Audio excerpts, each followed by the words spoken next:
Hello, welcome to the new Retro Core, and finally we have the new Bittboy here on the channel. This is the Pocket Go, and as you can tell, it's completely different in design from the original Bittboy, which looks something like this. Yes, completely different. Now this new design features L&R triggers, which the original did not have, as well as some other extra bonuses. So looking at the box, we can see it's very plain, nothing special there. But what do we get in the box? Well, let's take a look. This is what comes in the box. Now, we can see we have a little leaflet, basic instructions in English. We have a little plastic bag, which the console came in. We have a USB, micro USB adapter. Pretty cheap looking, but you know, it works. We also have a micro USB to USB cable that's used for charging the machine and sending data through to it. And also in the package I got, we got some replacement buttons. Now these things are normally sold separately for a couple of hundred yen. I think it's around about $9 or something if you want to buy them. And these are replacement buttons for the main buttons, you know, in case you want that Super Famicom look or Western European SNES look. But what about the console itself? Well, here it is. And as you can see, it's a fairly nice designed console.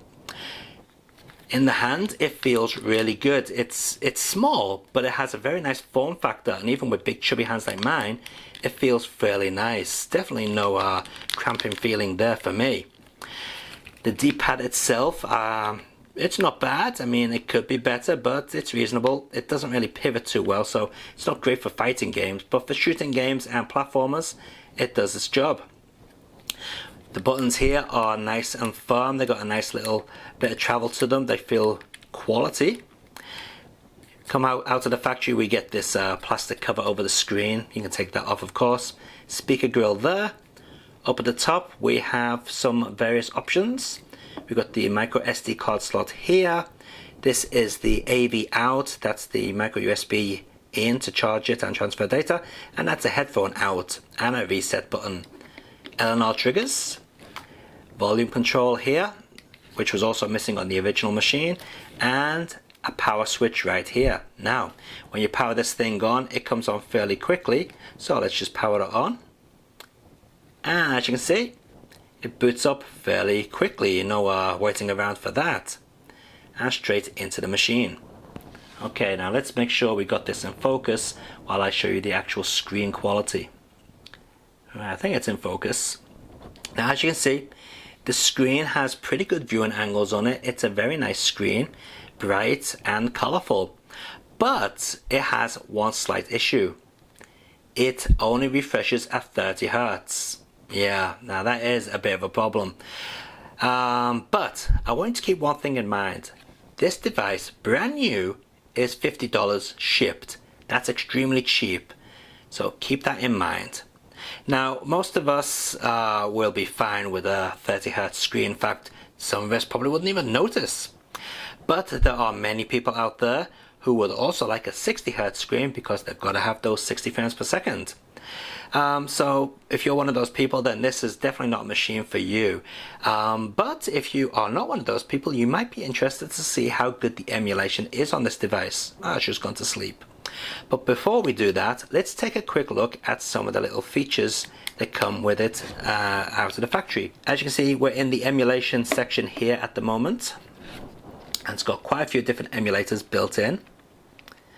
Now, I think I just mentioned that this is running a custom firmware. The original firmware that you get with it does come with many emulators, but not as many as I've got here.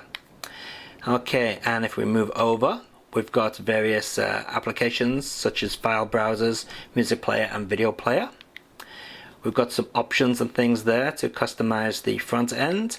And we've got some Dingo games converted to the Dingo operating system because that's what this machine runs. And we can also see we've got a version of Quake and Quake 2 on there. Very interesting. So what I'm going to do is I'm going to get up a little bit closer to the screen and connect the audio straight into the camera so you can hear what it sounds like. And we're going to play some games and check out the emulation.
か尋常に1本目勝負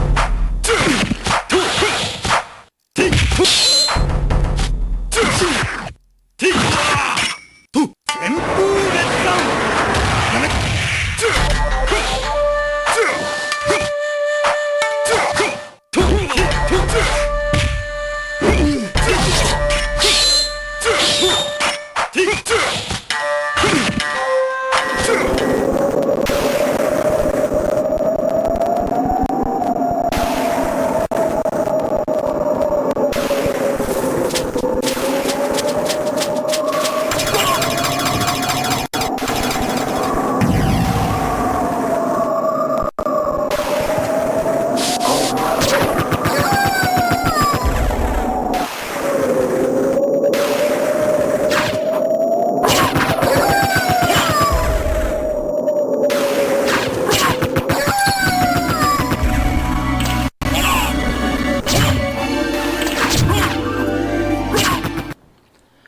Okay, so there we go. That was the Pocket Go in action. What did you think? Yeah, it's not going to play everything perfectly, is it? But then again, don't forget, it's $50 brand new shipped.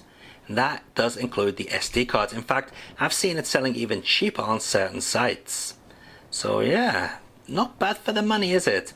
But as I mentioned before we took a look at the games running, if you are one of those people that want to have pure 60 Hz refresh rate, then this is not going to be for you.